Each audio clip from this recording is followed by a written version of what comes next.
संयुक्त अरब अमीरात के अबू धाबी में भव्य मंदिर का बुधवार को उद्घाटन किया गया। इस दौरान प्रधानमंत्री मोदी पत्थर से चीनी और हथौड़े से कुछ तराशाते नजर आई। भव्य मंदिर के उद्घाटन को लेकर यूएई के भारतीय समुदाय बेहद खुश है। इस मौके पर बड़ी संख्या में भारतीय लोग वहां पहुंचे थे। मंदिर की उद्घाटन प्रक्रिया से पहले प्रधानमंत्री मोदी ने यहां पहले हिंदू मंदिर के निर्माण में योगदान देने वाले विभिन्न संप्रदायों के लोगों से मुलाकात की। उन्होंने वैश्विक आरती में भी भाग लिया, जो BAPS द्वारा दुनिया भर में बने स्वामी नारायण संप्रदाय के 1200 से अधिक मंदिरों में एक साथ आयोजित की गई है। दिल्ली विधानसभा का बजट सत्र आज से शुरू होगा और 21 फरवरी तक चलेगा। सत्र की शुरुआत सुबह 11 बजे उपराज्यपाल विनय कुमार सक्सेना के अभिभाषण से होगा। पिछले बार की तरह इस बार की बजट सत्र हंगामेदार रहने का असर है। विपक्षी नेताओं की रणनीति भ्रष्टाचार के मसले पर आप सरकार को घेरने की है। दूसरी तरफ आप नेताओं का कहना है कि इस बार दिल्ली की बजट कई मायनों में खास साबित होगा।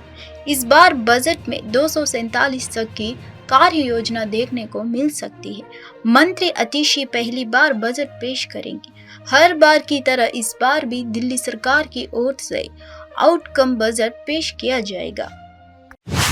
बंगाल के संदेशखाली में हिंसा भड़कने के बाद बीजेपी ने केंद्रीय मंत्रियों संसदों की 6 सदस्यीय समिति बनाई। समिति के सदस्य संदेशखाली का दौरा करेंगे और कथित यौन उत्पीड़न, महिलाओं के खिलाफ हिंसा के बारे में जानकारी एकत्रित करेंगे। 13 फरवरी को उत्तर 24 परगना जिले के बशीरहाट उपखंड में संदेशखाली इलाके में तनाव फैल गया। राज्य पार्टी अध्यक्ष सुकांत मजमूदार के नेतृत्व में भाजपा कार्यकर्ताओं ने महिलाओं के कथित यौन उत्पीड़न के खिलाफ विरोध प्रदर्शन किया। स्थानीय महिलाएं कथित तौर पर TMC नेता शहजाद शेख द्वारा उनके खिलाफ किए गए अत्याचारों को लेकर आंदोलन कर रही है। पुलिस लाठीचार्ज के दौरान मजमूदार को चोटें आई, क्योंकि पुलिस और पार्टी कार्यकर्ताओं के बीच झड़प हो गई। 14 फरवरी को पश्चिम बंगाल के गवर्नर LOP शुभेंदु अधिकारी सुकांत मजमूदार के स्वास्थ्य के बारे में जानकारी लेने के लिए अपोलो अस्पताल पहुंचे। प्रशासन ने कानून व्यवस्था बनाए रखने के लिए इलाके में 19 फरवरी को CRPC धारा 144 लागू कर दी गई है। घर का फर्नीचर बनाया गया है। जैसे यहाँ लड़कियों को बयानबाजी आ रहा था, यहाँ से जो महिलाएं हैं सुंदर दिखने में है, क्या हाँ, उन लोगों के साथ क्या होता है? उनके साथ वो लोग, आप देखो कैमरे के सामने कोई आना नहीं चाहता है, डरे हुए हैं। प्रशासन इनको कोई हेल्प नहीं करते। आप सब चाहते हैं कि हम पुलिस के ऊपर कोई भरोसा नहीं है, इस सरकार के ऊपर कोई भरोसा नहीं है। अब किस तरीके से उन लोग, जैसे उसका हस्बैंड है उसके सामने उसको लेके जाता था। हाँ, वो लेके जाता था। अब देखो कमरे के अंदर क्या होता है वो तो हम डिटेल्स में बता नहीं सकते, लेकिन लेके जाता था। तो बोलने का हिम्मत नहीं करता था कोई? नहीं, बोलने की हिम्मत कैसे करेगा? उनकी पतियों को मारने की धमकी देता था, मर्डर करने की धमकी देता था, बच्चों को उठाने की धमकी देता था। कौन इतना लाइफ रिस्क लेके कौन ये बात करेंगे? किसी का कमर तोड़ दिया है, किसी का हाथ पैर तोड़ दिया। हाँ, लेडीजों को भी मार पिटाई होती थी वहाँ पे अंदर, और उसका हस्बैंड को भी। सीमा हैदर ने घोषणा की कि वह अयोध्या में विराजमान रामलला के दर्शन के लिए पाद यात्रा पर जाने के लिए तैयार है। इसके लिए उन्होंने उत्तर प्रदेश के मुख्यमंत्री योगी आदित्यनाथ से अनुमति के लिए आवेदन किया था। यूपी के सचिन के प्यार में पाकिस्तान से भारत आई सीमा हैदर ने कहा कि वह भगवान कृष्णा के भक्त है। उनका सुंदरकांड का पाठ करने का एक वीडियो कल सोशल मीडिया पर वायरल हो गया। सीमा हैदर ने खुलासा किया कि वह पूरी तरह से हिंदू बन गई है। उन्होंने कहा कि जब वह पाकिस्तान में थी तब भी वह चुपकर हिंदू त्योहार मनाती थी। संदेशखाली घटना पर राजनीति विवाद के बीच भारतीय जनता पार्टी महिला मोर्चा ने 15 फरवरी को हैदराबाद, तेलंगाना में पश्चिम बंगाल सरकार के खिलाफ विरोध प्रदर्शन किया। पुलिस ने कई महिला प्रदर्शनकारियों को हिरासत में लिया है। प्रदर्शनकारियों ने ममता घटाओ, बंगाल बचाओ ने नारे लगाए। Justice!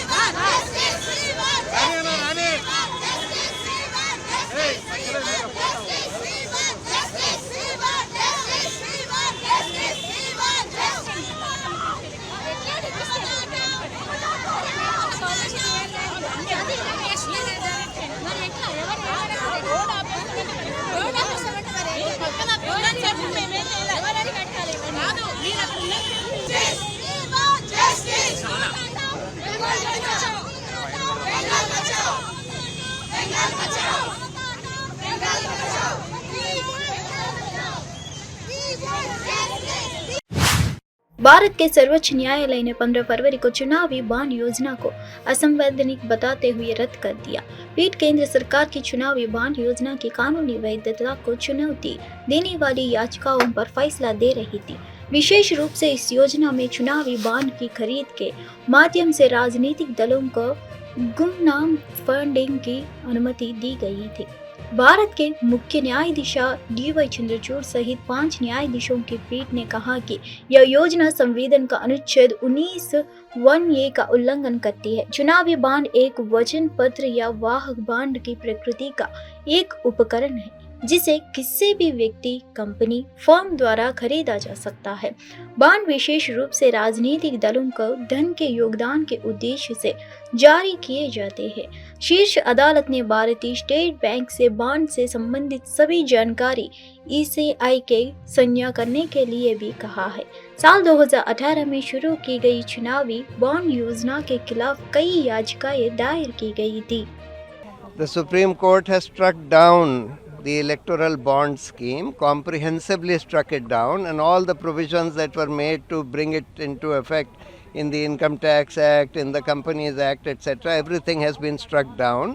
They have held that this violates the fundamental right to information of citizens to know about who is contributing this much money to political parties, etc.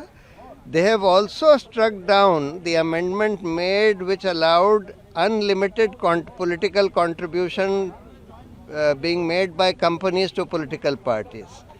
So, not only the electoral bond scheme but also the amendment which removed the restrictions on political contributions by companies which were राष्ट्रीय अनुसूचित जाति आयोग के अध्यक्ष अरुण हल्दर ने 15 फरवरी यानी आज पीड़ितों से मिलने के लिए संदेश खाली का दौरा किया। उन्होंने पीड़ितों के परिजनों को न्याय और कानून की ओर से पूर्ण सहयोग का आश्वासन दिया।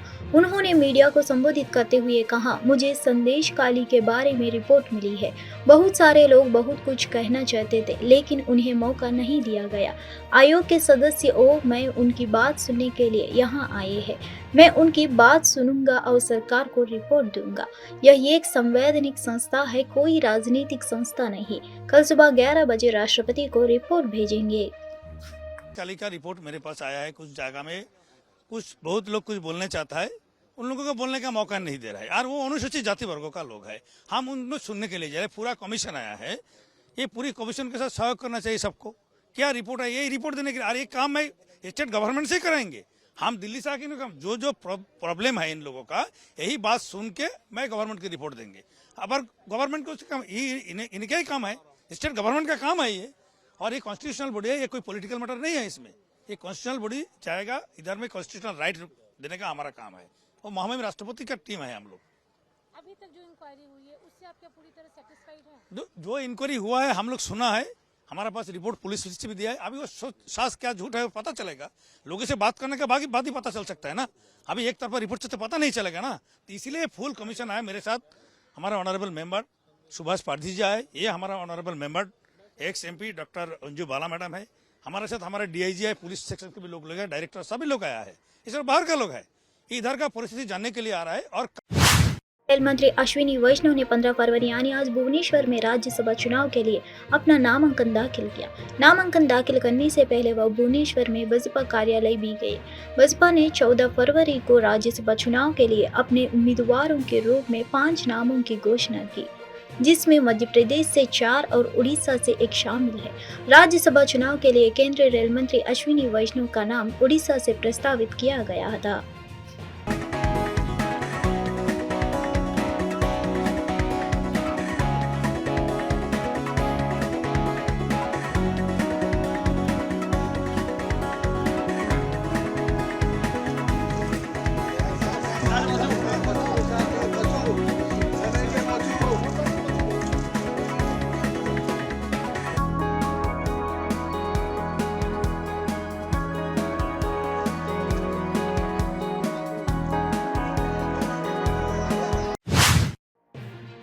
भारत के मुख्य न्यायाधीश DY Chandrachud, justice Sanjeev Khanna, BR गवाई, JB परदिवाला और मनोज मिश्रा ने 5 न्यायाधीशों की पीठ ने गुरुवार को सर्वसम्मति से फैसला सुनाया, जिसमें चुनावी बॉन्ड योजना का असंवैधानिक करार दिया।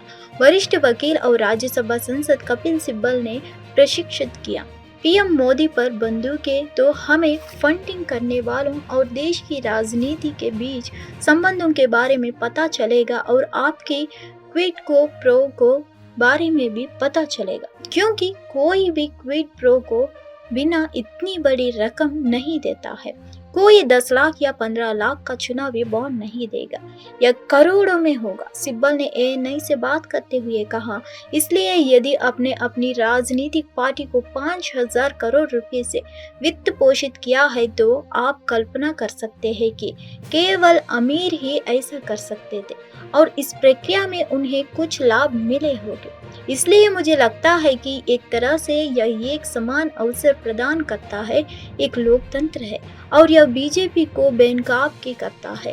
प्रधानमंत्री कहते रहते हैं कि घोटाला कहाँ है, घोटाला कहाँ है। उन्होंने कहा, अब मोदी जी आपके आंखों के सामने आपका घोटाला या सरकारी घोटाला है। This is a huge ray of hope.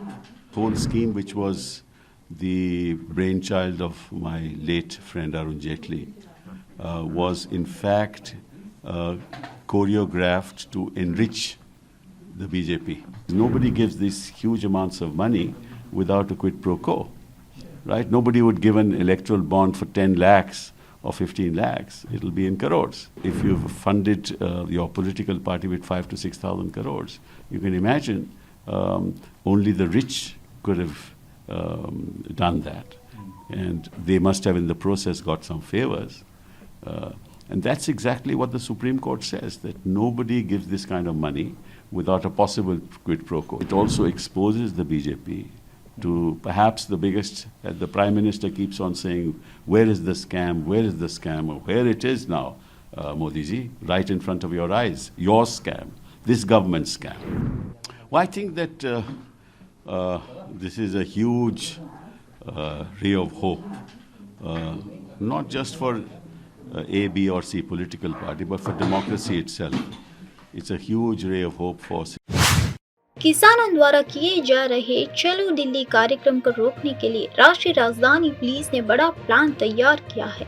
मालूम हो कि दिल्ली पुलिस ने पंजाबी किसानों को रोकने के लिए करीब 30,000 आंसू गैस के गोले दागने का ऑर्डर दिया है। इस बीच पंजाब से आ रहे हजारों किसानों को हरियाणा बॉर्डर के पास रोका जा रहा है। पुलिस कर्नक को दिल्ली से करीब 200 किलोमीटर दूर गिरफ्तार कर रही है।